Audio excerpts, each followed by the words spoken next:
all you positive heads out there. Thanks for tuning your beautiful brainwaves into the Positive Head podcast, where you can always count on hearing fascinating discussions and interviews with the best and brightest consciousness change makers that are out there working tirelessly to help catalyze change and expand awareness all across Spaceship Earth. And if you enjoy the Positive Head podcast, please be sure to follow us on iTunes by subscribing there, and also be sure to leave us a good review. In the podcast world, good reviews and subscribers on iTunes really are the holy grail. I mean, the more subscribers and good reviews you get, the more exposure you get. So if you love the show, or even just like it a little bit, please subscribe, give us a good review on iTunes. I assure you the support will be very much appreciated, and I'm confident the good karma gods will rain blessings down upon thee for doing so. Also, if you haven't been over to positivehead.com lately, we have some really cool new things going on. I'm super excited to announce the launch of our new line of t-shirts. Of course, we printed up the typical stuff you'd expect, Positive Head tees with our super cool Flower of Life inspired logo, but we also have some very unique tees that have what we call chemistry quotes written out on them. Now, if you're wondering what the heck a chemistry quote is, well, I won't spoil the surprise, actually. You'll just have to go over to the site, check them out for yourself. All right, everyone. On this episode, I am very pleased to have Jamaica Stevens here with me on the show. Jamaica is a woman of many talents. To name a few, she is the founder of the Tribal Convergence Gatherings, co-founder of Tribal Convergence Network, and author of the very recently published book, Reinhabiting the Village. Hello, Jamaica. How are you? Oh, aloha, Brandon. I am so good. Oh, welcome to the show. I was so excited to connect with you after, kind of just having a detailed conversation with our mutual friend, Jonah Haas, recently. And he was like, oh, you've got to talk to Jamaica. You've got to talk to Jamaica. And I was telling him, you know what? I emailed her. I haven't heard back. And literally a day or two later, there you were in my inbox. And here we are talking. So very, very happy to get to pick your brain on all the wonderful things that you're doing. Thanks, Brandon. I'm really honored to be here. I think it's always a really exciting and fun gift to get to connect and share what's bubbling, what's birthing, and I'm happy to do that with you and with your listeners.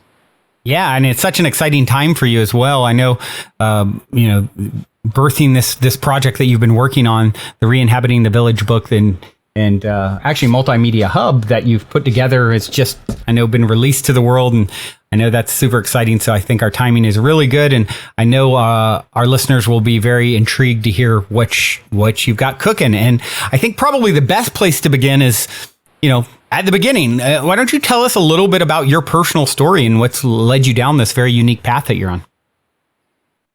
That's always a fun story to tell, and it winds to many different paths. So I'll try to tell it in a succinct way. And I know that you like synchronicities, so really that's where it begins is through a series of synchronicities. So we'll start with that. And wonderful! I usually have those stories at the end, but there's no reason that has to be. So if the beginning of your story is a synchronicity, by all means, let's mix it up and start with that. Yeah, well, I see now that everything's always been leading to the next thing. And so it's interesting to be at a point where I can see how everything fed into the journey that I'm now currently on. But what I'll offer is the sort of origin of this concept of tribe, village, of knowing oneself in context to both place and people, which for me is really the root of what I mean when I say modern village, is what does that mean to belong to a place, and what does that mean to belong to a people, to feel included in a family, and to feel deeply in stewardship and connected to the lands that we're on, whether that's a city, or a land project. And so for me, this journey really began with sort of, had been doing event production and community building here in Portland, where I'm from, Portland, Oregon, and already on that journey, and then got to go to Burning Man for the first time in 2008. And 2008 was, sort of coming into my Saturn return and really sort of exploring myself for the first time outside of everything I'd known, and going to Burning Man was this big pilgrimage. And as soon as I got out of the car and stepped onto Playa, there was this other group of people that came up behind us driving also from Denver, as it turned out. And they got out of the car, and our whole pod just being so excited, everyone got out and started dancing in this mild dust storm and swinging around and saying hi, because of course there's this instant feeling of you're home, and it doesn't even matter who these people are. You're all just so excited to be there. Your family instantly. Instant family. And so I got my will call ticket, and I came running back to this group of people. And the first person I touched on my very first playa, before I even got through the gate, was this man. And we swung around each other, and he embraced me and felt this incredible lightning bolt move through me. And then his friend said, all right, talk to the girl later. We got to get back in the car. And everyone gets back in the car, and it's like, okay, and it sort of swirled off. He had a mask on at the time. But I saw the friends' faces. And so we get into playa, and I'm there for build week, and we're building this dome, and we're missing some pieces. So we're like, let's go and connect with the neighbors, because that's what you do at Burning Man. Let's go. We don't have what we need, but we know someone out there has the perfect piece to what we're looking for this dome. So everyone goes in different directions, and I go 2 streets over behind us, and there's this camp setting up as well. And I realize it's the same group, and I'm like, you're like right here. Weren't you guys at the gate? And start talking to them, and then this man walks back up, and I'm like, and you? And he's like, yeah, you. And that began this sort of really powerful by the time Burn started, this was 4 days before Burn started. By the time Burn started, this man kept showing up at our camp, and our group would go over and have dinner with them, and they'd come over and see what we were making progress on. And there was just this weaving that instantly happened between this camp and our camp. And this man, made a lot of trips through our camp, maybe unnecessary, right. So just to say hi. By the time that Burn Night started, there was clearly some chemistry, and we ended up falling in love that Burn. And he lived in Denver, and I lived in Portland. And so we formed a 2.5-year relationship of going back and forth between Portland and living in 2 cities. And from that point, my relationship with my own sense of family and tribe in Portland community, and his deep love and sense of community there in Denver, we just loved our family. And I realized it was the first time I felt the same level of connection to this totally different family and community who had a very different way about them, and yet we were all deeply woven. And so we decided, after about a year of going back and forth and sort of being part of these 2 communities, that it was time to bring them together. And we did that. And we had 25 of his friends come out on a plane, and 25 of my friends greet them here in Portland. And we all went to the coast and spent 5 days in this 50-person deep, shamanic, slumber party, the best slumber party that ever was. And that was really the first tribal convergence, of spending this time deeply weaving with this family. And from that, relationships were formed, businesses were started. This community was deeply woven into something so intrinsic, and all these different goings back and forth happened. And we wove this family together. And that also, at that weekend, is where I first offered myself really in service to particularly the waters. And what had happened was, there's an oil spill, and we're on this Oregon coast at the ocean, and there was this huge spill that had happened. And I was just in deep meditation, sitting with the ocean, saying, what can I do? What can I do as one person? What can I do in this, web of bringing together these people? And what a powerful journey and experience that was. And what I heard was, keep bringing people together.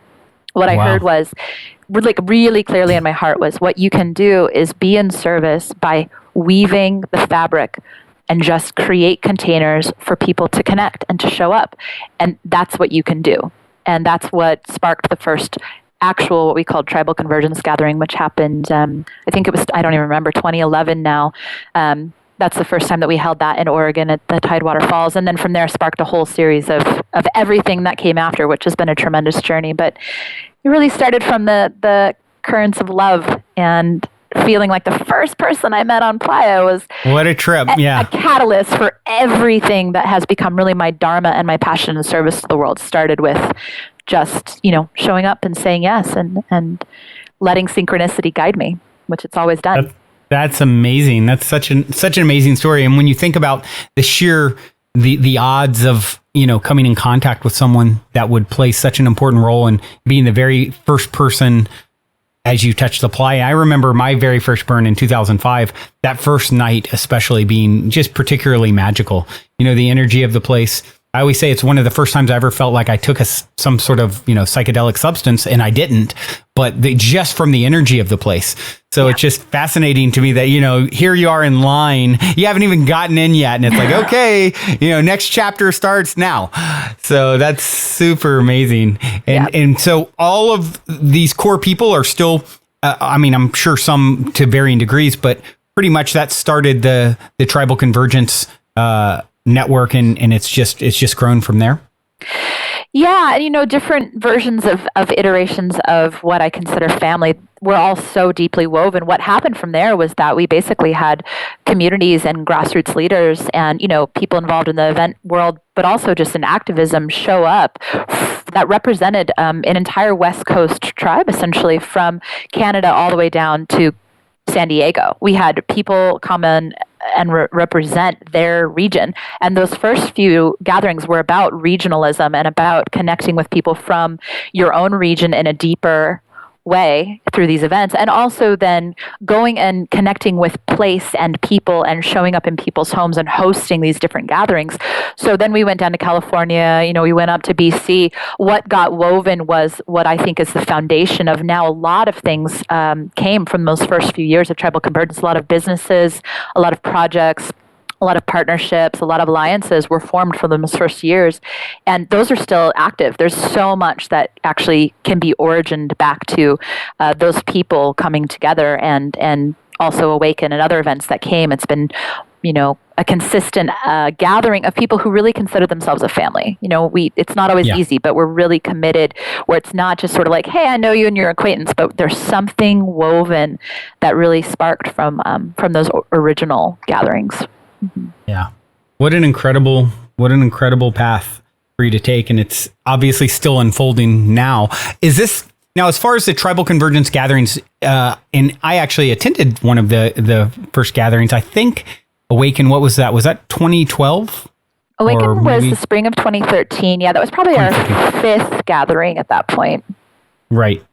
And is this now, are you guys considering is it a regular event, or is it kind of sporadic with the gatherings? What is the current state of the gatherings? For a while, it had been really consistent, and we were all committed to going to different land projects and different villages and having these gatherings. What's true is that a lot of this work has now, people are out in the world doing this work, and what's come from that is less time has been spent holding these gatherings, but there's definitely, you'll hear it first. There's definitely a rumbling and a call to bring this community and leadership back together next summer. So I'm still feeling the edges of that, but it's been it's beyond what I think should happen, and it's more about listening to what needs to happen. And it seems like we haven't had one of these gatherings in long enough, and so much has transpired in these last few years that it's time to come in and weave the movement back to a central place, because so much is happening outward that it's vital to keep having these gatherings and come together as a people and really sit with each other and listen and be in council and build the foundation of our relationships, so then when we go back out in the world, we're stronger as a movement. Yeah. Well, tell me a little bit or the listening audience a little bit about the kind of the unique structure of the gatherings. I know there's a guild system that you employ, which I found really interesting at Awaken. Can you speak a little bit about that? Yeah, well, and really the Tribal Convergence is the feeding grounds and the beginning and the origins of what Reinhabiting the Village has come. And so for me, what's true is that not necessarily knowing along the way what we were building, but intrinsically and intuitively knowing, and then having a lot of mentors and wonderful people show up to inform the process along the way. What we're really birthing is the culture of a modern village. And so we sort of took our gatherings that were based out of festival culture, but realized that something deeper wanted to happen. And so things that are included in Tribal Convergence events and that sort of family of lineage is that it's intergenerational. Very, very important to us that it's bridging from the youngers all the way to the elders, and it's not just a group of 20 to 30 somethings, but that it's really bridging the full village. Council is very important. So a lot of our gatherings are about getting together and being present to talk, to hear, to listen, to share, to understand. it's very important to us that it's connected to a place that's we're in service to a place that's connected to our family. Meaning we show up in Seva is a word we use, which is the selfless act of sacred service. Everyone participates. Everyone does something throughout the weekend to contribute to the thriving village. And we do that on land where we leave an impact. We leave a gift of some kind, a service of some kind, an object, an infrastructure, an art piece, something in leaving connection to that land and making it a better place. We eat together, and there's a spiritual component. There's a connection. Things like we have a sacred fire. For one Tribal Convergence, we had a drum that went from the time we opened to the time we closed, 24 hours a day. Somebody would be beating the drum, the heartbeat of the community. And our sacred fire is, that heartbeat of the community, the life of the community. We have things like guardianship really spark from there, or a sense of, which is now a program that's starting to run in a lot of the festivals, stewardship, guardianship, a sense of sort of those who can support and help, hold space for, mentor, facilitate, and are being trained in conflict resolution, management of volatile situations, and how to be supportive community members. That really started from the Tribal Convergence gatherings, and a lot of those people are now taking that into the festival world. And then, the guild system, which was really based off Barbara Marx Hubbard and Buckminster Fuller's work with the Wheel of Co-Creation. We adapted that with their permission and encouragement, with Barbara's. We adapted that, and we looked at how this organizing tool of whole systems could help people get into groups based on what their passion or dharma or interest were, and then form more of a sense of collaboration and community and co-governance around how to be more resourceful and cooperative amongst a group of, say, art is a great one, or learning, or science. Like, how do these groups self-organize, self-govern to be more connected and supported and collaborative? And then how do we weave that into a whole system? Because, of course, people belong in more than one guild, and the guilds need each other. How does education overlap with art? How does education overlap with earth stewardship? These kinds of things. And so we practiced that with Awaken. We took the model and we got people broken out into groups instead of by region. We got them broken into groups based on their interest dharma levels. Yeah. And now we have those groups have been connected through Facebook since then. And the next time we would do one, I think there's even more practicality around helping people come together who have work to do and help build cohesion and a movement by this sort of model that we've been playing with for the last few years. Fascinating. Now, your most recent success and project that you birthed to the world, this book, Reinhabiting the Village, and it's actually more than that, a multimedia resource hub to, as you put it, to foster thriving projects, organizations, and communities. Can you tell us a little bit about that project? Oh, it's such a journey. It's so fresh and new in the world still, but I've been working on it for a while. I know, huh? It's so new to all of us that are on the receiving end, and for you, it's like, oh my gosh, I've probably been pregnant with this thing for years, and it's finally birthed, and and it's precious, and it's still just sort of coming out. Reinhabiting the Village. The book itself is we have curated 60 different authors, and the book is divided into 12 different themes, kind of around the guild wheel or the co-creative wheel. So there's themes of the village, and through the lens of those themes, we invited different voices to come and share. I did my best to try to have that follow the same principles of multiple cultures, multiple perspectives, different age ranges. Tried to get it off the West Coast and also to share people from other countries. So it's really just a synopsis. It's a sort of composite of different voices from the village, and had these different articles based on these themes. And then we had about 15 different photographers and visionary artists, because there was a real visual narrative. We wanted to tell the story just visually. So, we started really bring this project alive last summer. We did a $30,000 successful Kickstarter. Thank you to all of those people who participated in that. Last fall, right around this time, is when we launched it a year ago, which was just a tremendous thing in itself. And then really started production heavy in January to February, and then launched the book which is a nice big 350-page full-color, huge tome of a book. We launched the book officially in July, and a website right after that is a continual building of a resource hub that's something people can add their own resources, which makes it really great because it's open source and community can add their own resources, and we can build this resource database together. And then the workbook, I'm actually just finishing that this week, and it will go off to print.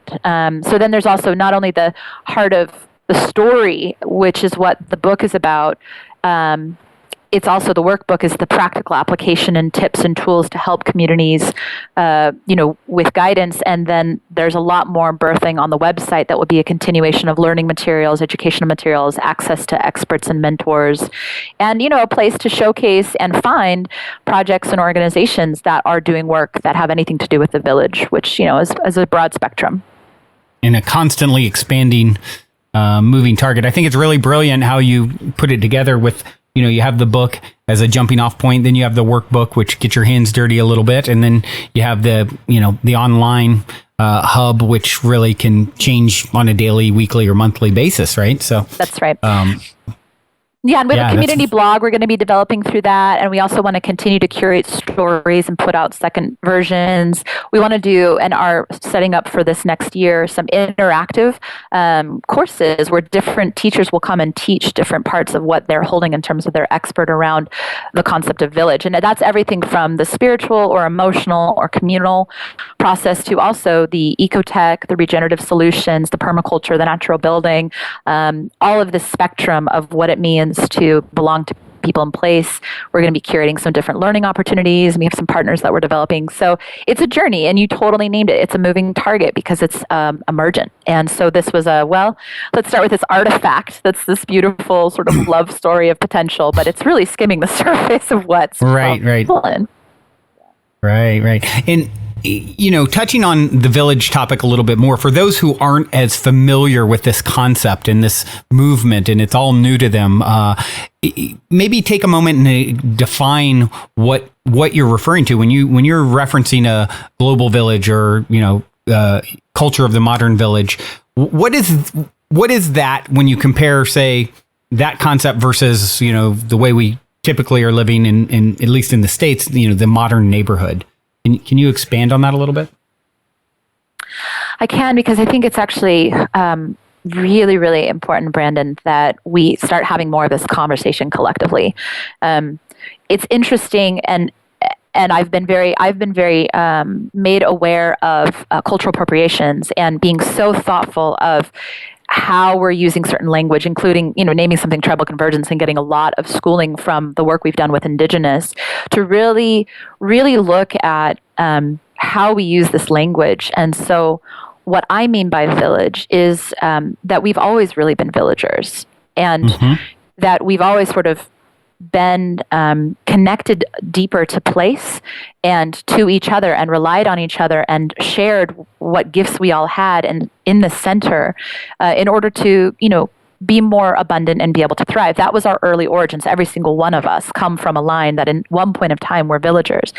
And throughout the modernization and honestly the colonialization, there was a disconnection from the concept that we were so deeply intrinsically woven to everything happening on the earth. We are part of that. We're woven to the waters and to the lands, to the animals, to the plants.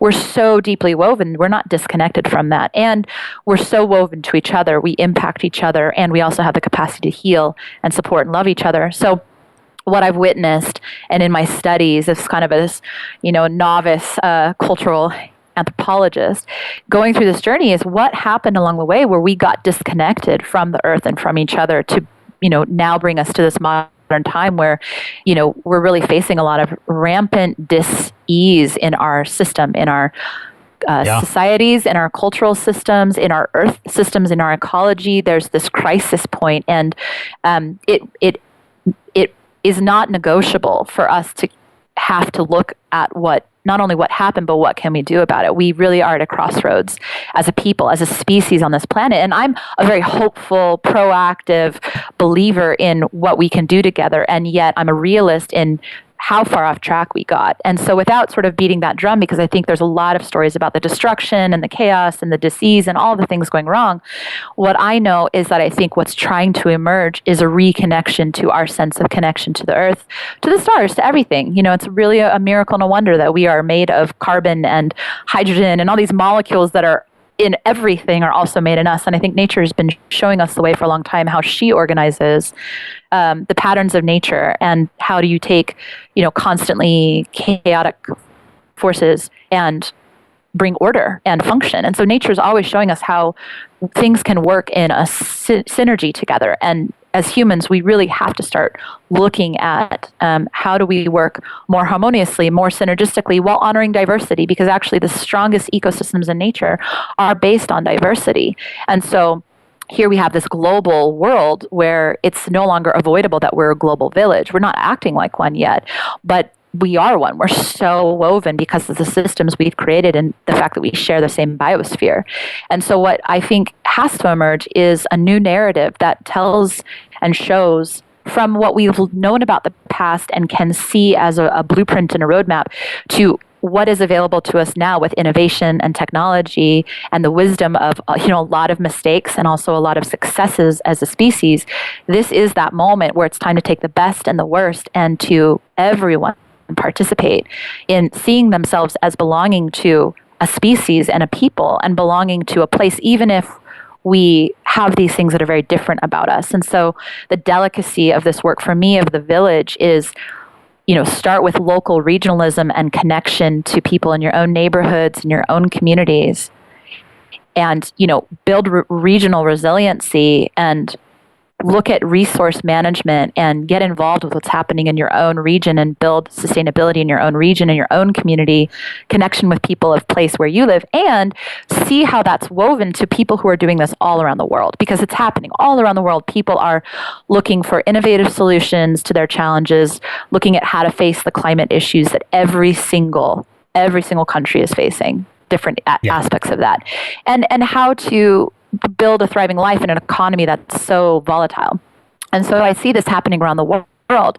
What I love is that how can we lean into what distinctions and differences culturally people are learning in their own home, connected to building regionalism in their own place, but see each other as allies. How do we share resources and information and wisdom and connection and heart and stories and build not only tolerance, but sort of a celebration of how amazing that there's this much diversity. Yeah, and I'm not saying that's easy, but that's like what's required as a humanity to continue forward, is to look at how the global village includes all people, honors the different ways and perspectives, stories, cultures, and diversities, and finds the commonality of where we can work together for all of us. Yeah, absolutely. I think it's this departure from our roots of this sort of village ancestry that we all share, and we got smart in our I say that facetiously, our intelligence. It's like, oh, let's build artificial environments that disconnect us from nature, from each other. My neighbor, 20 feet away from me, I have no idea what their name is, and meanwhile, we're all wondering why there's so much depression and anxiety and lack of connection. It's we're social animals, and I think reestablishing that sort of connection to those around you it's essential. We've seen what the opposite will produce, and it's produced so much strife and turmoil, and I think the internet has been an amazing tool for showing us that we are a global village, how closely it's connected, how information now, it's like the internet is the new nervous system of the planet, and it's linking us up in a way that is, thank goodness for it, because now we can actually see and peek into other lives across the globe and understand these people are, maybe they have different, their culture is different histories and so forth, but the fundamental level, we're all as you mentioned earlier, we're all the same stuff, and it's we need to start acting as if the planet is going to survive. We may not, but we're the ones in trouble. Really, not as much as the planet, right? I'm so happy you said that, Brandon, because that's actually been something that I've been saying for quite a while. I'm like, maybe it'd be more personal if instead of being like, save the earth, and there was this big picture of this sort of blue ball in space, it was like, save yourselves, because the earth's going to be all right, but we might not be able to sustain here. And that's, not to beat the drum of fear, but to wake us up to how precious we are and it is to be here, and change the heart of it. And so you just said the internet is the nervous system, which I love. And for me, I feel like the village is the heart. It's the heart that pumps. Oh, beautiful. And connects this nervous system, which is our intelligence, from the spirit of our heart. And I think knowing people, and building relationships and connection, that's what feeds that nervous system. Yeah. No, that's a great analogy. I love that. Now, from your perspective, what do you feel are the biggest challenges facing? Obviously, we've got a lot of them, and I like your sentiment, not to beat the drum of fear or anything, but I think facing some of the challenges that we have with optimism and seeing them as, hey, these are challenges that we're actually meant to overcome. So let's smile about them and move through them and work through them. What are some of the biggest ones that you see in the world that should really have more and more people, considering this village kind of mentality as opposed to the separation mentality that we've lived in for so long? Mm-hmm. Well, I'll quote one of the authors in the book, Miss Kristen Many Rivers, who's an environmental educator. At the opening of the Reinhabiting the Village launch party, she was asked a question, and she said, we have all the technology. We actually have all the funding and resources and finances. We have the intelligence. We even have a lot of the solutions to what we're facing as a species. And yet the deal is we only have one generation to come together and do this, to come together and make a change and make a difference for our future.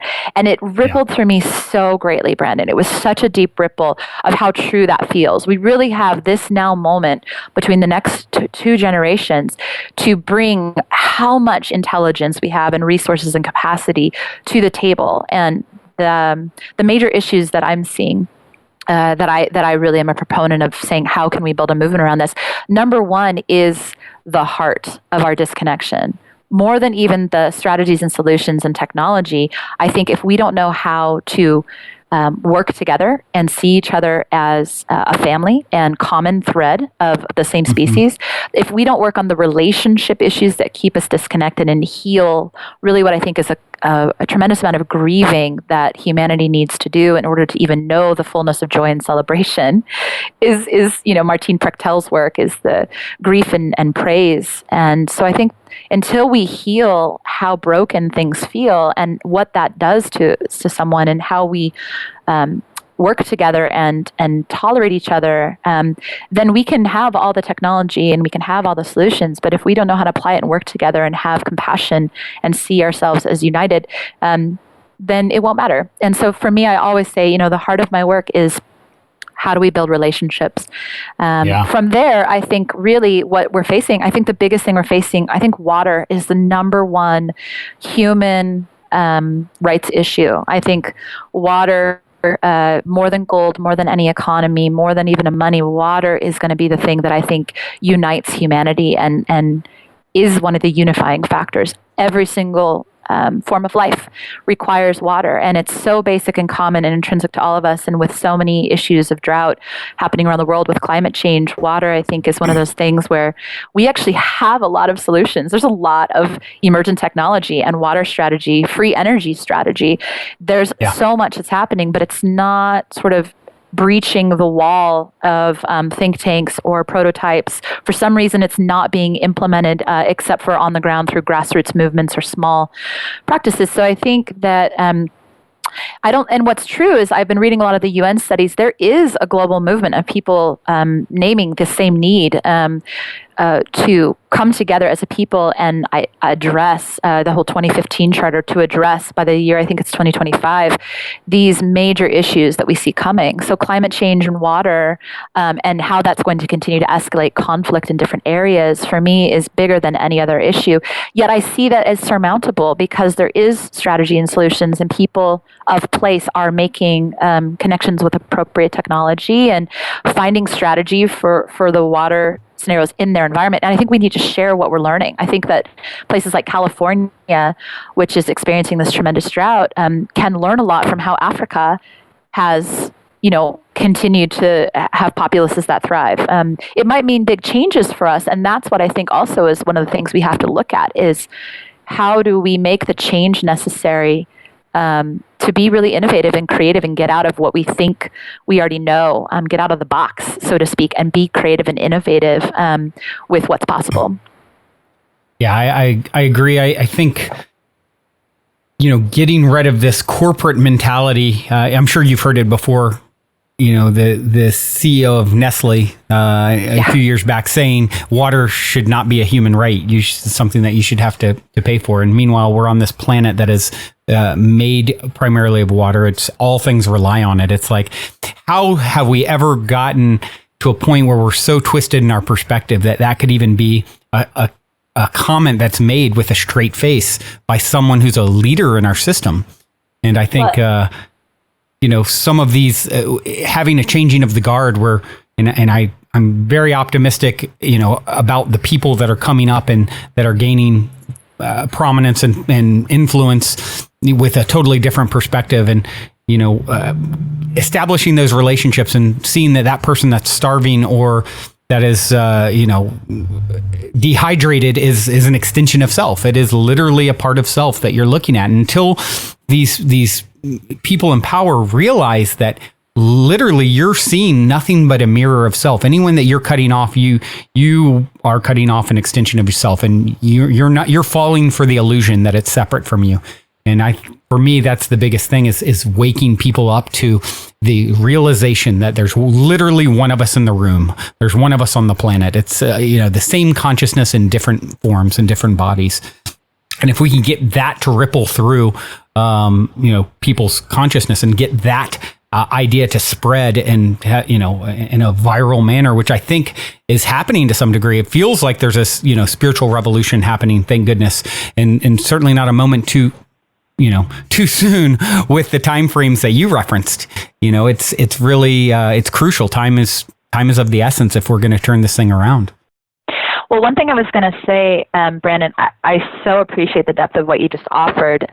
Not only is it that we live on a water planet, but we're made of 90% water. We're a water people. Like, we are water people, and our intrinsic relationship to that is huge. I wanted to read you something that is so inspiring to me, and that is that my 12-year-old daughter wrote for the book. She's the youngest of our intergenerational span. My 12-year-old daughter wrote for the book. How wonderful. Yeah, and and it was really her words, and I helped her make sure that they made sense and edit them, but this was just her riffing on a voice from the future. And she wrote the words, "Water is one of the 3 basic needs. Without free water, you don't have free people." Wow. And the fact that my 12-year-old, amazing, that's so insightful. She's really the one that I'm showing up for this fervently, is when you have children, there isn't a luxury to sort of not put everything you have into helping the world for them, for her. Yeah. And for her understanding at that young of age to get, and what she was talking about was the corporate water bottling. And she's like, in regions that don't have water, we have big corporations bottling the water. She's like, if we don't have free water, you don't have free people. And I think it's vital that we all start paying attention, and not from a space of anger and againstness, but as stewards that stand so strongly for our earth and our children and their children. For Nestle's corporate heads, they have children, for their children and their grandchildren. Yep. The fact that we stand united, strong as stewards, it's not an anger against, but it's a force that's mighty, where the people rise up and say, no, no. And we're paying attention, and we see you.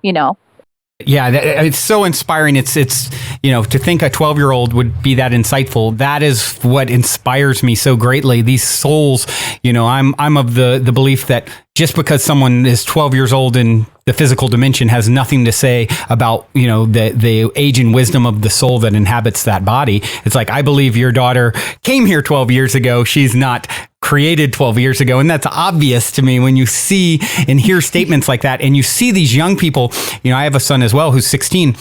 And it's like the wisdom that comes out of his mouth compared to where I was at 16 years old. It's like, oh my gosh, you're a whole nother level. And I'm meeting, I met a kid who's, I call him a kid, 18 years old, 17, 18 years old at a festival maybe 6 weeks ago. And I was just blown away by the stuff coming out of this kid's mouth, the insights, the wisdom. And it's like, I feel like there is a lot of these souls incarnating in, the third dimension, in, our life on this little planet that's hurtling through this vast cosmos that are coming here now to help us save the day. And I think you touch on such a wonderful point. It's like, there's no reason to rally against Nestle or these people with that perspective.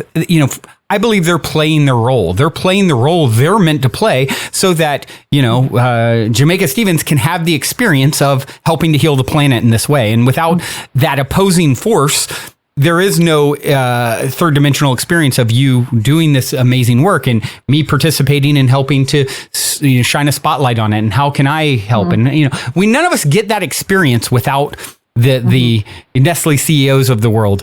So I think you've touched on it many times, and I couldn't agree more. It's so important. So many people get caught up on the outrage and the conspiracy of it all and how awful it is. And, and they're beating the drum of the awfulness of the situation. And from one perspective, I understand where their point's coming from, but there's a bigger perspective. And that is that these beings are playing the role they're meant to play to give those of us that are here to help heal the planet the opportunity to do that. Because without that sickness, there is no opportunity for healing. You can't really understand or appreciate it. So I think it's super important as we make this transition to keep that proper perspective, the bigger expanded perspective of, hey, these people are extensions of self that are just more deeply asleep. They're more cut off from source. They've forgotten fully who and what they are. And so they view us as separate, and it's, them versus us in their mind, because there is no connection. And it's our job to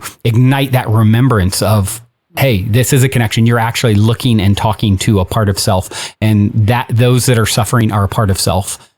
Wake the hell up. You named it. And that's my primary passion and work is just simply that. Just bring people together. Stay awake yourself. For me to constantly be doing my own work, to remember that I'm connected to honor and learn about my ancestry and my disconnection from a sense of place, and to do my best to hold the space long enough for my daughter and her generation, for your son to come through and wow us, because these kids are so intelligent and incredible. And it's like, if we can just hold the gate open long enough for them to come through. What's true is that, older thoughts and storylines and constructs are passing away. And what's emerging, what's true, what's innovative and new is the sense that we are united. And if this crisis point brings humanity to its next understanding as a united species on this planet, if we can change that anger and rage and transmute it into action and stewardship and participation, oh wow, that's the re-evolution of the human species. I mean, it's no less than that potentially powerful, and most people are just trying to figure out how to, make sure they can feed their kid each day or get to work on time. So the waking up that sparks the sense of, instead of being apathetic or angry, get engaged, get inspired. What's your gift? What do you care about? Learn about it, talk to people, meet people. It is like, it starts building momentum, and it's the same energy. It's just changed into a more empowering energy. It's not to deny the right place and timing for, activism or really rallying as an againstness force. It's just that if we're only doing that and we're not also making a stand for and standing in strength of, then I think we're missing the potential to rise up as a people. And that you just named it, the protagonist-antagonist storyline that's playing out is we might just really rise up as a people based on the level of, crises. There might be an awakening of the heart. And that's what I'm at least here to encourage and nourish and inspire, is awakening of the heart of humanity that says, hey, we matter and you matter and we are connected, and wow, this planet's precious, and I want, children to have a future, and it could be easier than we're making it out to be, and we're making it really complicated. And I just think there's like a somewhat simple awakening that can happen. And I witness it all the time, in my world. Yeah. I'm always surrounded by and inspired by how many people are doing beautiful work and are healing themselves and healing their relationships and showing up in service. It's just tremendous. And that's what this project was about for me, is showcasing, kind of like you do. I'm shining a spotlight on the amazing work that's already happening, so people realize it's not some far off utopic vision. It's right now. This is happening all around us. People are doing everything they can to change the course of this. Yeah. People are coming online in droves, it seems. I can think back being on this sort of spiritual path, I guess you would say, or self, personal awakening for, going on 20 years now. And for so many years, I would talk about this stuff passionately. And guys, wake up. We're all the same. We're one with the source that created all things. You can manifest whatever you so desire. Like, this is just a beautiful perspective that I've gained, and I'll share it with someone. And it's like, what the heck are you talking about? Or that's interesting, but I'll go back to, being kind of lost in the dream and asleep on my feet. And now all of a sudden it's like, I'm coming across, and that went on for years and years, more than a decade. That was my life. Aside from reading books or these people that were far removed from me, there was no interaction. And now, my life is literally interacting with people like yourself who, when you speak, it's like you can just hear the inspiration, the spirit moving, in spirit moving through you. And it's happening more and more. And there's so many people that are just, changing so quickly. It's so inspiring. And, to touch a little bit on what you were saying a moment ago, as far as there is a place for activism, but also being very careful not to get so many people get caught up in that this is all I'm going to do is beat the drum of what's wrong without taking any action. And one of my favorite stories, and you probably heard it, is Nobel Prize winner Mother Teresa, humanitarian, who in the 60s they asked her to join this huge march in Vietnam, against the war in Vietnam, and she said, sorry, I can't do that. I won't be there, but have a march for peace and I'll be there. And that was exact. She understood what you give energy to, you create more of. So there's plenty of things that we can give energy to that are so screwed up and so problematic. And, but we've got only a precious amount that flows through us individually on a given day. Some of us more than others, right? And as we turn on and tune in, but as we're turning on and tuning in, we need every ounce of that put in a direction that's actually making a difference and not anchoring these problems into place by giving them a voice and giving them more and more of our precious, resource, our energy. So, yeah. And I feel like one thing I try to do is span the spectrum of how people can get involved, because I think sometimes as people are like, okay, I'm waking up, I feel compassionate, I feel like I want to participate. What do? I don't, It's so outside of my normal life. I'm not even sure where to start, and it can be overwhelming. And then some people are like, oh, I'm full all in. I know exactly. So whatever the spectrum is, what I like to say is do whatever you can with wherever you are with whatever you have.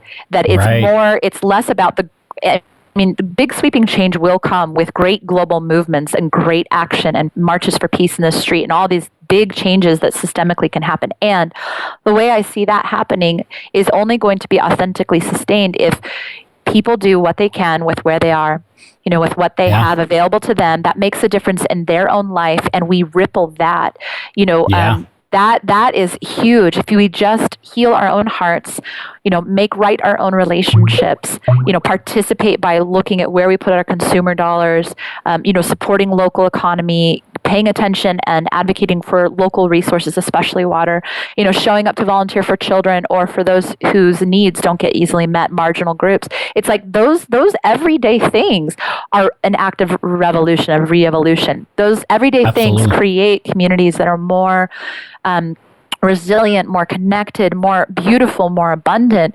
And if from that we start spiraling, now connect with in that fullness of your life, feeling thriving and abundant right where you are. If you now have extra, and often I think people find they do because it's so inspiring, if you have extra energy, how can you help others around you? How can we ripple that kind of movement that's built from the ground up? And how can those who do have the capacity make great systemic shifts? That's why the network of different networks that are aligning right now, creating a movement of, a coalition and an ecosystem of partners to make change. It's like from top down and bottom up. going to make the kind of change. And so it's important. Sometimes I think people go, I don't know how to start. I'm like, start today. Start with, changing within, because that's where it comes from, and start with finding Absolutely. how your life can be meaningful and peaceful, and how you can make a difference, how you can follow your dream and your passion and make choices that are, building a positive, healthy planet and future. And then, let it, be a journey from there, because we need the full spectrum of experience. And I do get really excited because you named it. I see people waking up all the time, saying, okay, what can I do?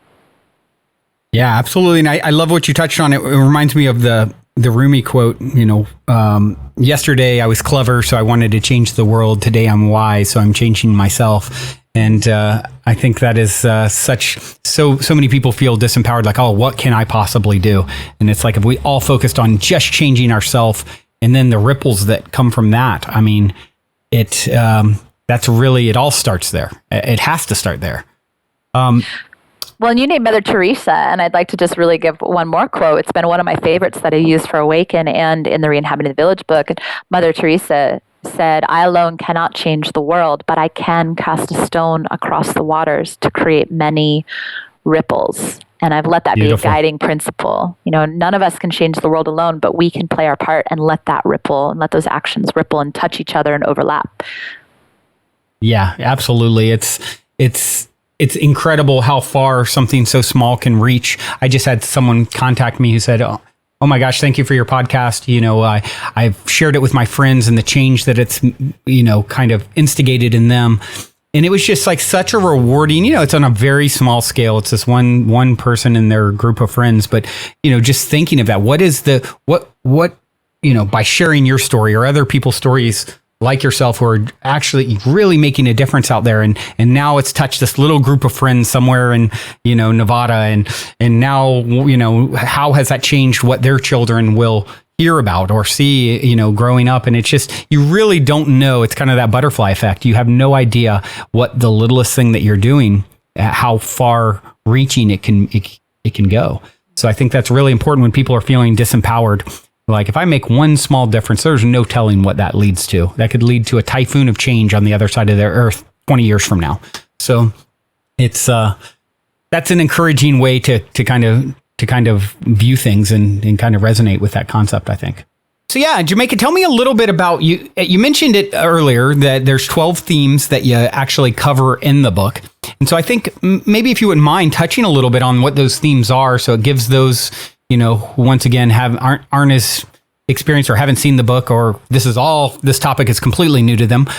Tell me a little bit about what those themes are, and anything that you want to share about them, I suppose. Sure. Well, it starts with the heart of community, because like I said, that's the foundation for me for everything, is our relations and the basic codes of what that is to belong to people and belong to a place. So the first theme is heart of community. The second one, we get into health and healing, both personal health and healing, but also collective healing. Art and culture comes next. And that sort of bridge of, I think one of the quotes in the book was, culture is the stories we tell, and art is our love in action. So art and culture leads into learning and education. This is how do we learn, and how do we become lifelong learners? How do we see ourselves as passionate for a lifetime of learning? And that led into regional resilience. This is one of the biggest themes that I think should be more of a commonplace conversation. I think this is something people should understand a lot more about. So I'm really excited about some of the information about regional resilience in the book, because I think that that's going to be a really key point in our coming years. And from the regional resilience, it was really important to look at inhabiting the urban village, this reality that more than half the world's populace lives in urban environments. So how do we create the concept of a village and interconnectivity when we live in our cities, when there's concrete and grids and already built structure? How do we recreate the cities to be modern villages? And then also community land projects, because for a lot of people, they're leaving the cities and choosing to create eco-villages or live more rurally. So how are those two related is also a really interesting context for me. How do we serve each other through the urban village and community village on the land? That led into holistic event production, because so much of the movement that I'm sort of immersed in, or the community that I really came from, was the festival world and the transformational festival world. And so how are festivals, and how, if we look at festivals as more holistic, how are they actually part of implementing and practicing the village? How are we learning every time we set up a temporary village for 1,000 to 10,000 to Burning Man 70,000 people? How are we learning keys that are applicable and innovative and creative to solving some of the challenges that we're facing? What are we learning from those, and how is it building a movement and bringing people into education and sort of cultural trade route that's happening during these festivals? So I really wanted to make sure to connect how the lens of the festival productions is playing into the story of the village. And from there, we went to living economy, this concept that we have to look at our economic structures and see the value in wealth, not only in currencies and dollars, but also in people, human resources, intelligence, earth. What are the many forms of currency, the multiple levels of wealth? So we get into how there's a living economy, and how do we make shifts there. And then that led into media and storytelling. And this is where we get to tell a new story, and we get to utilize the fact that we do have media and the internet to share a new human narrative. And so looking at how we've always been storytellers around the fire. That's how our culture and our language and our art and the stories we told about ourselves and about our place in the world have always been around the fire. And so what is the modern day version of the stories that we're telling, and how can we change the world through sharing a new narrative? And then we get into appropriate technology, which are these not only sustainable but regenerative and renewable technologies, and technologies that are simplified, that are applicable to people of place. So that's a whole spectrum of the really innovative new technology and ecotech, but also the simple technology, the appropriate technology for people of place. So we get into that chapter, and then we finish with whole systems design, because I'm a whole systems designer, and I look at how all of the pieces have their perfect place and need to be whole in and of themselves, and yet how do all of them fit into a great mosaic? So those are the 12 themes throughout the book, and then we had different authors write a different perspective from the work they do, from what they're passionate about one of those themes. And then I wrote a intro to each theme that was sort of tying the whole story together, sort of the author narrative. Wonderful. Yeah, that's a very, I would say, robust design that you have there. So having just received the book, as I mentioned to you previously, I have delved in, but haven't gotten through every section, but they're all, very well thought out, and some of the guest authors that I've read so far are just such fascinating. I think that's such a brilliant approach, incorporating so many different perspectives from these different themes. So I definitely encourage people. And where can people get the book? I'm assuming the best place is through their website. It is, yeah, and we're also going to be releasing an ebook, an iBook version in the next few weeks here. So the book is at reinhabitingthevillage.com. That's also where the resource directory is, that people can add their own resources and peruse other resources. And also that's where we're starting up a community blog and a community calendar of events that are sort of in this genre. And the book is for sale there, and it talks a little bit about the project. And this site will be consistently emerging. There's a lot that we still want to do, that we're still in development of how to continue to make this sort of a hub that has a lot of resources. And like I said, the ebook and iBook should be available pretty soon for those who didn't want to necessarily order the book. But there's something really fun too about the tangibility. It's this big book. It's beautiful. Absolutely. You can hold it in your hand, and I didn't want to just do an online version. I really felt like the artifact of this book was an important thing to have. And then I'm really excited about the potential. We're looking at different, like a calendar, a card deck, some different products that we might create that are all about different ways to engage this work. In future volumes, we'll see. It's just like right now, it really depends on how much this work touches people and if there's a real call to continue this. There's also other things that I'm up to. And so for me, I knew I needed to birth it. And I feel really open to listening to how to be in service to the village and how much more of this to develop versus letting it live as it is in the world and move on to some other projects as well. But I'm really passionate about this, and I really hope that people get inspired. The book's really fun. It's beautiful. It is. Yeah. It is really beautiful. There's something to be said for having a tangible book in your hand, and it's almost like a textbook you would remember from your school days, but with all this fascinating information and pictures that you really want to learn about. And beautiful that's art. kind of how it feels for me. We really chose visionary art that sort of shows this sort of visionary imaginal realm, and then pictures that are like, and it's real. We're doing it. Yeah. It definitely feels, as you flip through it, you can just feel the heart and soul and inspiration that has went into it. So I applaud you for that, organizing and putting it together. And I know it's a lot of people and a lot of people's thoughts all compiled, and it definitely takes a special person to bring it all together in such a great fashion, and with such a, this whole system design essentially is what you've done with the book too. So yeah, I definitely encourage people, go to reinhabitingthevillage.com. That's the right address, right? Yes. Okay, go to reinhabitingthevillage.com, pick up a copy. You're supporting such a great cause. And I think you might find, for those of you who haven't been engaged in this, in this world, so to speak, it's something that you're going to find something there for yourself. It's inevitable. If you're hearing this podcast, there's something there for you, I'm sure. So now, as far as some of the, having not gotten all the way through the book itself and not being nearly as versed as you, what are some of the most exciting models, strategies for direct action, developments of best practice for community, what anything in particular that you are particularly excited about that you would want to maybe highlight?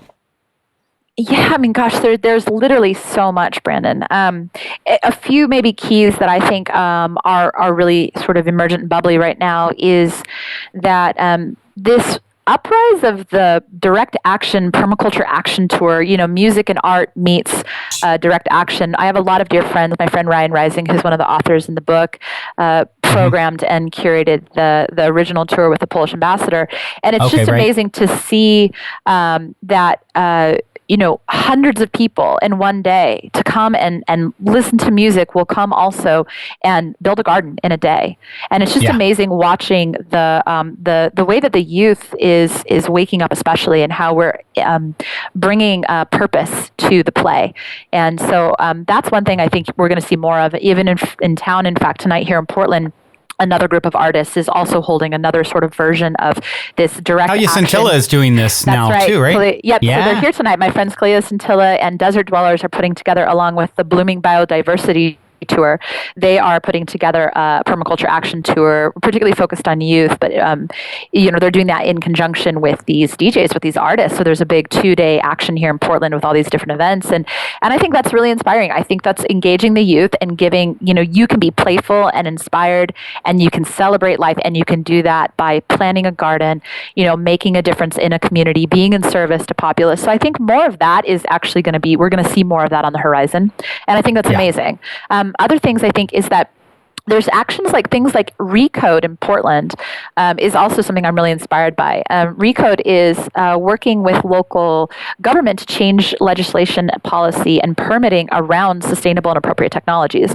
One thing that's really true is a lot of this, new sort of natural building and appropriate technologies, composting toilets, gray water runoff, a lot of these sort of strategies and solutions for more sustainability are often not permittable. And so there's a big movement that's looking at how do we change the laws and show how actually implementing a lot of these strategies is necessary and actually saves bioregional resources. But we need to start working with local government. So I'm really been inspired by the groups who are sort of crossing over from the sustainability movement into seeing how do we change civic permitting and help make these things legal and supported and not sort of weird and sort of on the fringe, but mainstream and something that is practical and adaptable to every person.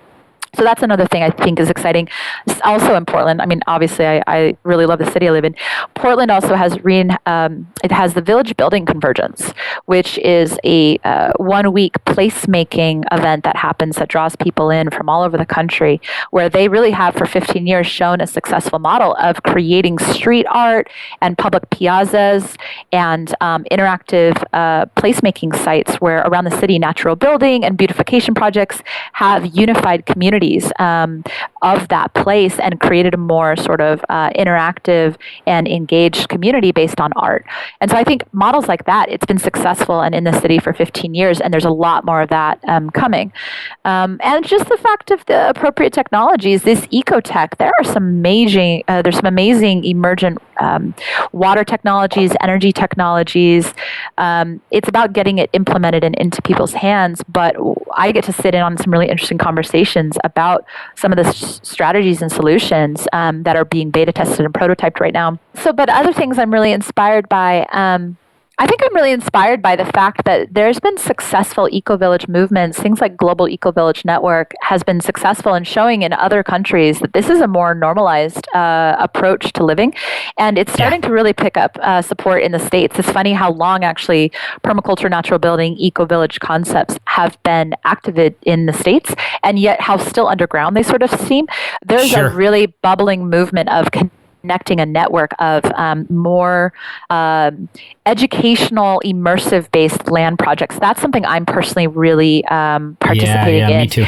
Is how that's actually the body of work I'm doing through an organization called Village Lab. We're really looking at making education and immersive, practical education, land-based education, and project-based education more accessible to more people, working with online education portals that allow people to reskill and learn new things more accessible than, say, having to go to a university, and doing that on land projects that we show sort of research and development of implementing these new systems. I'm really personally excited about that work that's sitting in front of me about helping ground this to showing what's possible on some of these amazing land projects that are coming up in the next few years. Interesting. Yeah, that's something that our mutual friend Jonah and I talked about at length. Is the land projects where you're implementing the educational element, and I think it's crucial to figure out a way to education is everything, right? Knowledge is power. So as all these emergent technologies are happening in real time, and all these so much creativity is out there, it's like how do you harness it and put it in a form that's really usable to people and helps to transform people when they come to say visit one of these projects. Are there any particular land projects that are emerging that that you would name as ones that people should check out? Well, I'm sitting on 3 land project boards right now, helping to design and develop projects that I see in the next few years will be emergent. So I'm not going to name them at this point, but what I'll say is great examples of the kind of work, and I'm really excited for the next few years to be able to really promote these land projects I'm starting to get involved with. But I'm always excited about things like Occidental Arts and Ecology down in California. Such a place for learning and education. So inspiring what they're doing there. That's one project on the West Coast that I think is sort of modeling what's possible. And I do look forward to the next few years being able to showcase more. I mean, things like Damanhor and Findhorn, there's some really established eco-villages that are really have been living these models and applying new technologies for a long time. And so I think if people are interested in learning more, going to Global Eco-Village Network or the Fellowship of Intentional Communities are both really good online resources to learning more. But Occidental Arts and Ecology, I'm really fond of, and in these next few years I'll be able to promote and share 3 new projects that I've been really honored to sort of get to step inside of at this development phase that are intending to be these educational research and development centers that show and teach and model different ways of living, different appropriate technologies, different social technologies, different permaculture practices. So I'm really excited by what's bubbling. Well, I'm excited to see as they emerge and learn more about it. It's there's just so much. It's almost overwhelming in a very good way. I tend to do that with people, Brandon. And what's true is it is. There's so much, and I'm almost don't mind sometimes being an overwhelming force of inspiration and love and excitement for people, because we need that in the world. And there is so much to consider and look at. But there's something for everyone. You really named it. There's something for everyone. They don't, nobody has to be as inspired by all the things that I am or you are. But if they find the one thing they're inspired about, there's so much beauty that's emergent in the world. And I love kind of overwhelming people with just how great a lot of things that are happening are in the face of a lot of challenges and a lot of struggle. Sure. And I don't know what your thoughts are. And, some of these more abstract ideas, such as I'm sure you're familiar with, like seasteading. I don't know if that's something that you cover at all. What are your thoughts on that? Actually building new, essentially people building islands or building space over the water where there isn't regulation. Is that something that you think is I guess sustainable or practical? Mm-hmm. Well, I think two things. I've been really inspired, but lately there's some amazing projects of these like biosphere, out in the desert, these whole living renewable energy cities that are being built. There's as many humans and people and innovative ideas are people who are prototyping different ways we can live on this planet, which we need right now. We need to be innovative and creative. How applicable some of them are or accessible to every person, I don't know. And so my work is to stay, informed and inspired and curious and always learning myself. I learned a lot through this project by researching and studying. Imagine.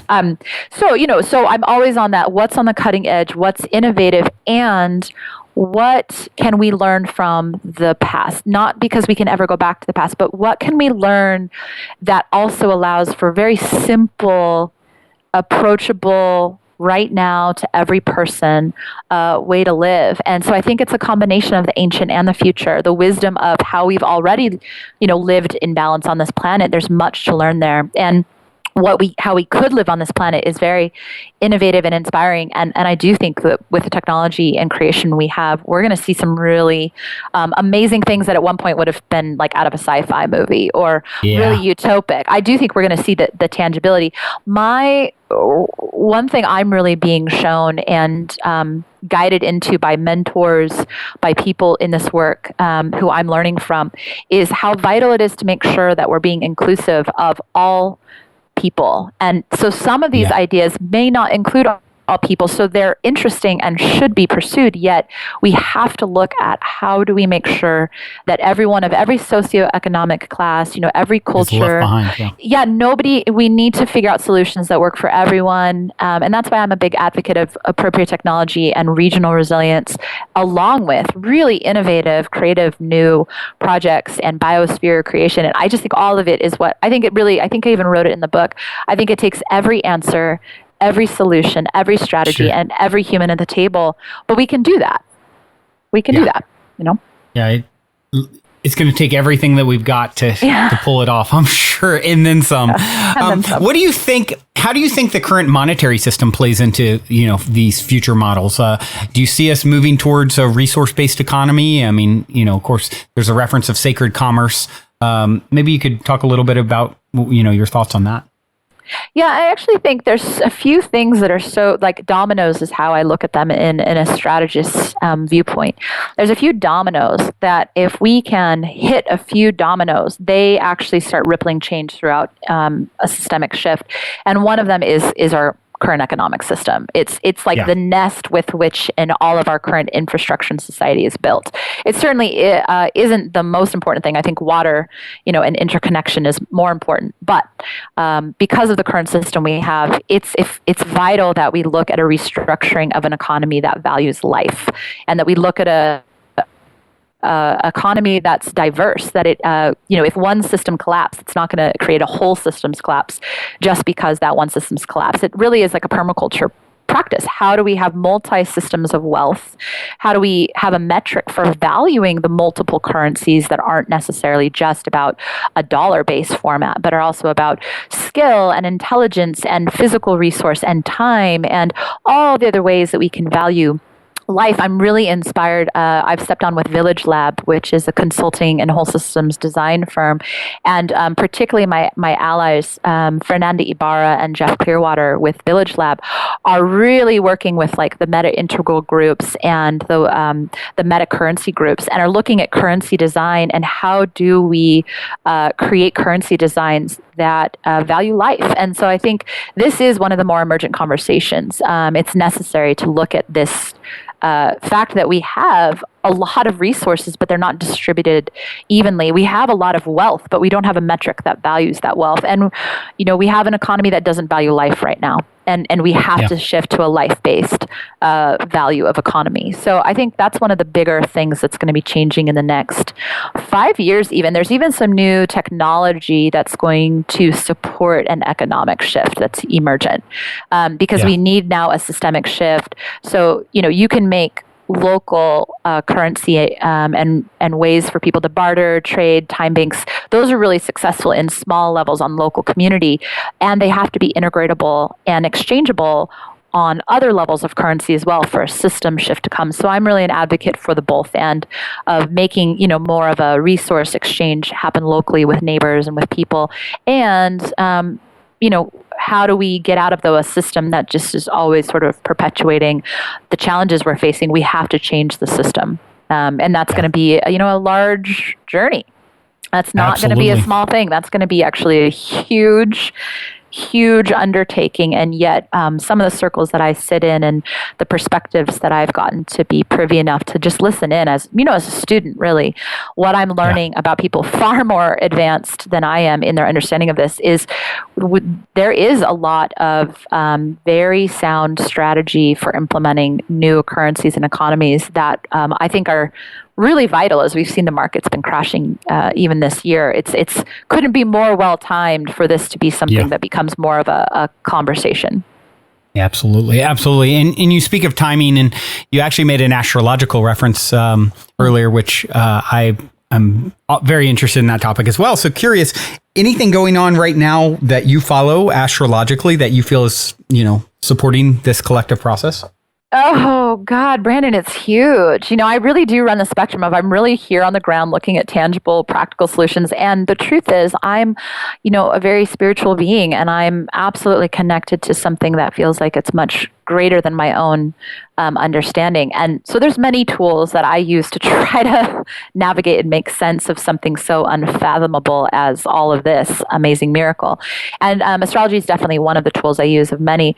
But it's amazing if you really start learning that language and how deep it goes, how we're being shown actually all the time. And I have some great resources I use consistently to help me navigate how influenced we are by the planets and how much is actually happening on the planet at this time that you can track and work with on a conscious level. That absolutely has to do with, it's a setup. It's a interstellar setup. It's amazing how these different planets and their influences happen to coincide with different marks of humanity's change and global shift. So I'm really key to this year. In fact, the 2012 to 2015 cycle was tremendous. There's been these astrological forces helping to create evolution and wake up humanity for quite a while. But, really back in the 80s, there was the big 60s, there was a huge configuration of Uranus and Pluto that we actually just experienced again this last 3 years through the 2012-2015 that just ended. 1987, there was a huge configuration that created a lot of change. The 2012 to 2015 has just been ongoing, passageways and challenge lines and beneficial star alignments. Right now, we're about to go on Sunday into an eclipse. And it just feels like this year in particular feels like thing after thing after thing that has been here to really work us from the unconsciousness and the shadow and the challenge into the gift and the grace and the awakening. So, I'm constantly getting worked. Most people I know are constantly getting worked. From an astrological perspective, if you're really paying attention, it's actually really helpful to learn and know about. Yeah, there's some interesting theories and curious what your thoughts are. And we're diverging a little bit, but it's a topic that we're both interested in. So I just thought I would bring it up. Curious if you've and obviously I think I know the answer, you're feeling and seeing this kind of speeding up the spiritual revolution that's sort of happening with people coming online, and of course the astrological indicators for that. And then, I've heard the interesting theory that we're actually, of course, we're hurtling through this vast cosmos at a tremendous speed, and that we're entering into a new region of space where the vibration is elevated, which is causing the ripple effect in our, DNA and cells and so forth. Curious if you've heard that kind of that idea, and if you think there's something to that. I really do, and I feel like what I, again, as a cultural anthropologist and a student of life, constantly taking in an eclectic viewpoint. So I study a lot, read a lot, look a lot to try to gain an understanding of the many things that comprise some core truths.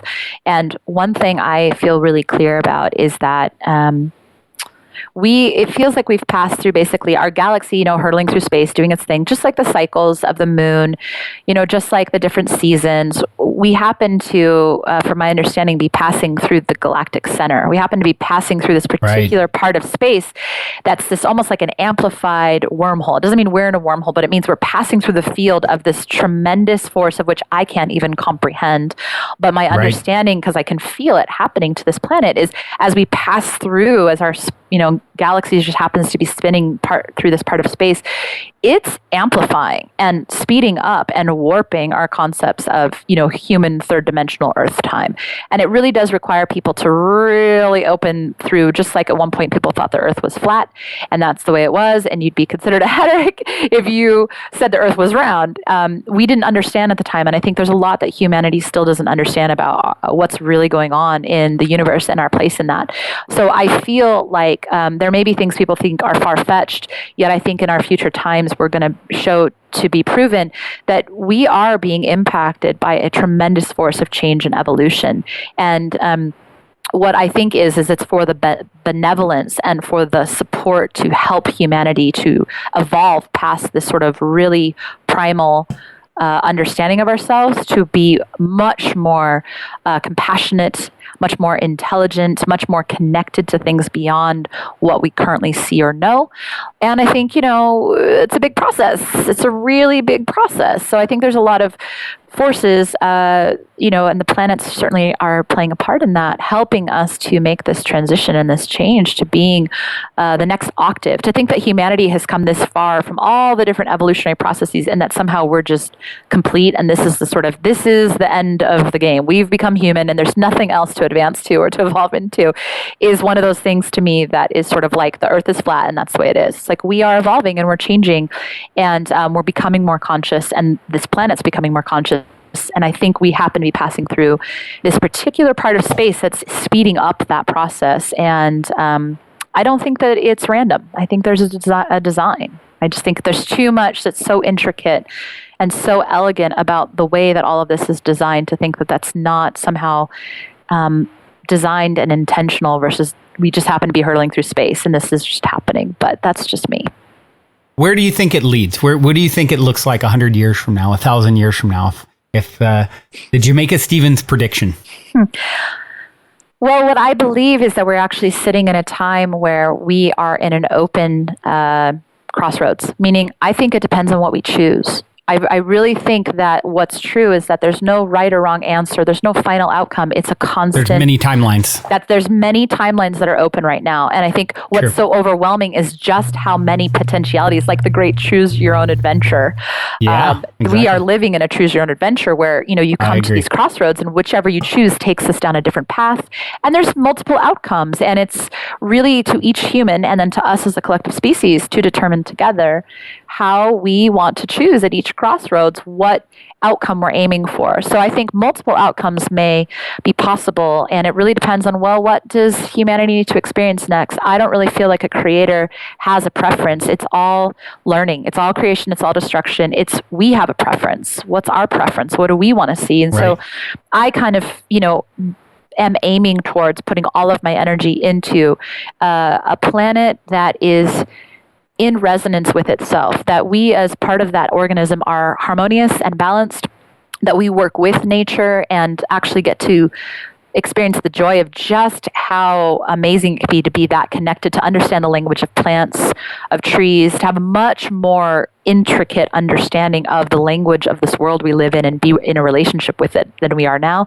I feel like the technologies that are birthing are going to create a revolution in energy and in water and how people live. I think it's going to uplift people from poverty and struggle, and that there's a potential, these are all potentials, for people to actually come into their creative potential, a renaissance of the really creative, evolved human, because people aren't just trying to survive at a base level, because we've figured out how to take care of the basic survivals and have changed who we are intrinsically. And I don't think we need governing by outside forces. I think we need to be changed as humans to look at how we can help each other and self-govern. There's a real change in the human heart that I think is under play, that might look like civilizations and societies that are more balanced, more equitable, and that there might be things we couldn't even imagine possible because we've actually harnessed the technology and the resources of this world to provide where there is no need for war and there's no need for governing over, because we learn how to be a cooperative society. Now, that's my vision and dream. That's what I can't help but sort of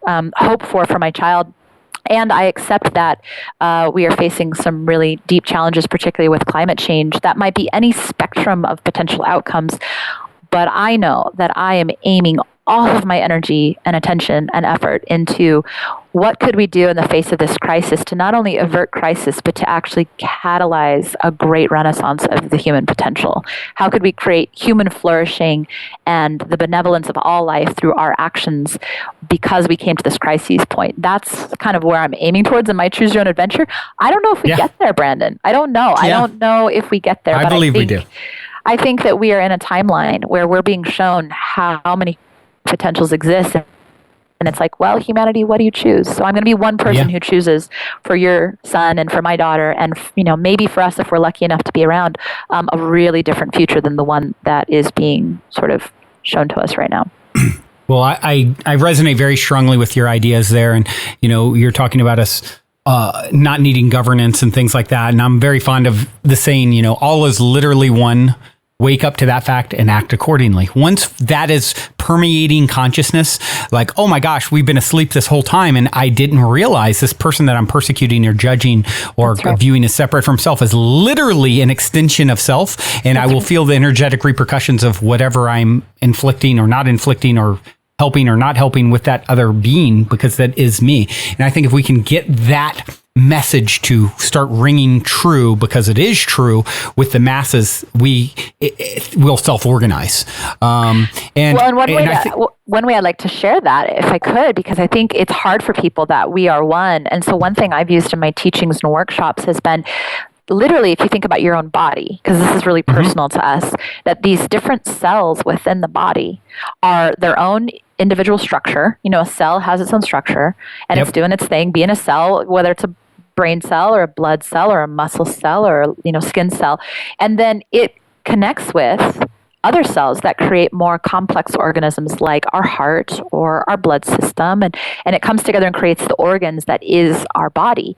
And then that whole body exists as one organism, but with these many parts and pieces. And I think that when we really kind of think about that kind of microcosm, macrocosm, a dis-ease in our body is called a cancer. If a cell becomes dis-ease, it has the capacity to spread that dis-ease to other parts of the body. And there's also T cells, fighter cells that come in and help to repair where the dis-ease and imbalance comes in. And so those are like forces playing out in our world all the time. We are the exact same thing. We are, these cells on this greater organism. But that's part of this thing that has to wake up in humanity is, we see ourselves as really disconnected from that. It's very hard to conceptualize. So I just try to help people come back to their own body and be like, if you can imagine how all of this is working together, in a relationship, communicating to each other, all playing its part, that's the exact same thing happening, on our planet right now. Absolutely. There's a great documentary you may be familiar with by a guy named Nassim Haramein called The Black Hole, WHOLE. And it's really interesting because he's, scientific genius, and he's talking about the one we all hear about, all things being one, but he's actually talking about it from a very unique and profound scientific perspective, much like you were just addressing, but even going more hardcore science with it. And it's really fascinating for those of you out there listening who, really have a leaning towards, that all sounds great, but show me the science. Check out Black Hole, WHOLE documentary is absolutely fascinating. And just to speak on one other thing that you were talking about, you were referencing the different choose your own adventure. And I am such a strong proponent of that concept. And, the way I view it is, source, God, whatever you want to call it, our higher self, it plays out, in my personal opinion, my personal belief, it plays out all potential scenarios. So if you can think of it, it's already happened in the eternal, moment of now. Time is an illusion that obviously Einstein has proven that. If you shoot me in outer space and bring me back a day later, I'm a day later and you've been dead for 50 years or whatever it is. So we're, time is this illusion that is used in the physical dimension, and in the ultimate nature of reality, it's all happening now, and every version that you can think of, and every choose your own adventure you can think of, and those that you can't. So based off of what information you're resonating with, what energy you're resonating with, determines what version of reality that actually shows up in your movie. And that's my own, my own belief and take on it. So I think someone like yourself, who's putting so much heart and soul into seeing this, idealized version of Earth, you'll end up there and you'll be watching that. And maybe someone else hearing this right now who likes to resonate with all the problems and beats that drum incessantly, they'll be in another, timeline where it's not quite like that. And so literally we're like ships passing in the night, and we're stepping in and out of potentialities with the vibration that we're offering at any given time. That's how I view it. I do too. And that's what I've been shown. And I appreciate and love when this is the first time we've had a conversation, Brandon, but that's exactly how I view what's happening. And so for us to feel the resonance of that alone is pretty amazing. And the first quote that I put in the book, which only keeps dawning on me more and more, is, "A dream you dream alone is only a dream. A dream you dream together is a reality." And that's by Mr. John Lennon. And I put that Beautiful. In the book, as the first way to open it, because I believe that's exactly what's happening. I think that, if we can dream the impossible, the imaginable, the most amazing or most devastating dream, and then we make that the story, we actually create a reality based on that. And so because I believe in the power of each of us to really create our own reality, we're the only ones who can. We're constantly creating a world based on our experience, our, offer, our language, our choices. We're living in that soup together. We're all choosing our own realities, and then that becomes a collective reality. And so I'm really a big proponent of, let's create a narrative of, a world that is peaceful.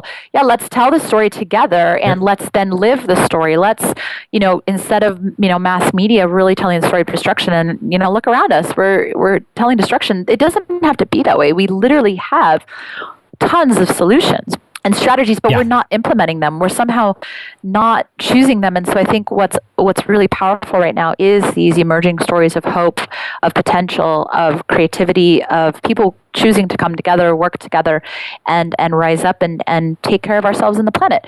And that's possible. And so I do think we're creating our reality based on that, but we have to unify around a story that says we choose life and we choose peace. And there's, some people on the planet who that's not the story they want to tell. And so while we're each living our own reality, we're also living this collective reality. And I think you're right. I think over time, I do think it's potential that, we might somehow separate and live in different realities, whether it's on the same planet or not. It may be that there's a time where, if this is my reality, because I live in a world personally where I'm aware that other people live differently, but the world I live in is this every day, is these principles, these practices. I live in a community.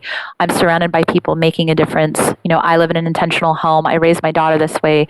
More and more, I'm like, this is my reality, but I get that other people have other realities, and I'm aware of it, conscious of it, and want to do my best to help them make their reality the best reality possible. It doesn't have to be mine, but for people to find what works for you that doesn't harm someone else. What is your particular way that you want to live that's peaceful and just, that stewards the planet and doesn't harm anyone else? Awesome. Let's help you do that. It doesn't have to be my way, but as long as we aren't harming each other in the process of how we live, then that's great. We can all have our own realities, but where we share and overlap our reality, we need to be common stewards. We need to find how to be cooperative and say, your reality, doesn't get to impact mine. I'm Right. choosing a reality that believes in life and in our future. If you're choosing a reality that believes in destruction and war and disease and poverty and struggle and separation, then we need to talk about that. And we need to decide if we're all agreeing on that reality together, because I don't agree with that reality. I don't agree that that's okay. And so what can I do to say, let's change that story? Yeah. Beautiful. Well, Jamaica, this has been absolutely fascinating to speak with you. You're such an inspiration. This is the first time we've connected, but I feel confident it won't be the last. And I could literally probably sit here and talk with, you're such a kindred spirit. I could sit here and talk with you probably for the next 5 hours, but I'm sure you've got things to do, as do I. So we'll end this here for now. I would definitely love to circle back around with you as some of these things progress that you're working on, and as if there's more and more information to share with our audience, hopefully this is one of many conversations that we'll have, and I look forward to collaborating any way that I can. And as a last question that I like to leave everyone with, I like to put everyone on the spot just a little bit, but something tells me that you'll have no problem with it. In 60 seconds or less, what is the meaning of life according to Jamaica Stevens?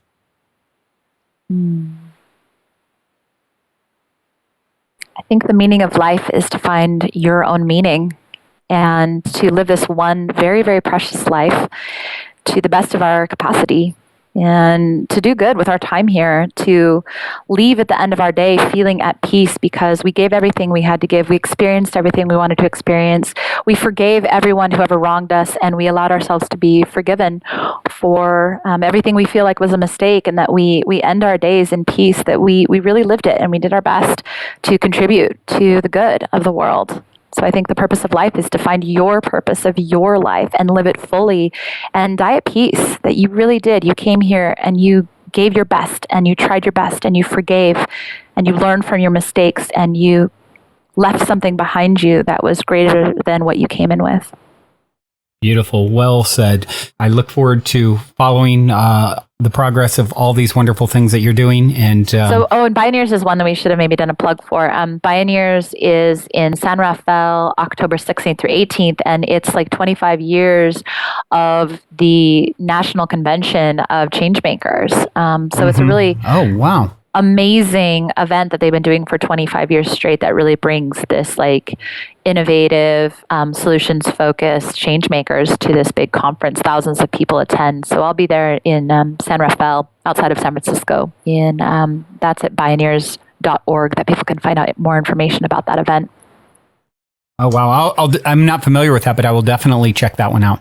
Jamaica, thank you again so much for being here. As for all of you out there listening, remember to subscribe to the Positive Head podcast on iTunes and give us a good review while you're at it. Also, check out positivehead.com, where we have brand new wares and other really, cool stuff for you to check out. Otherwise, until next time, remember, as long as you ain't dead, you're already positive ahead. Be well, everyone.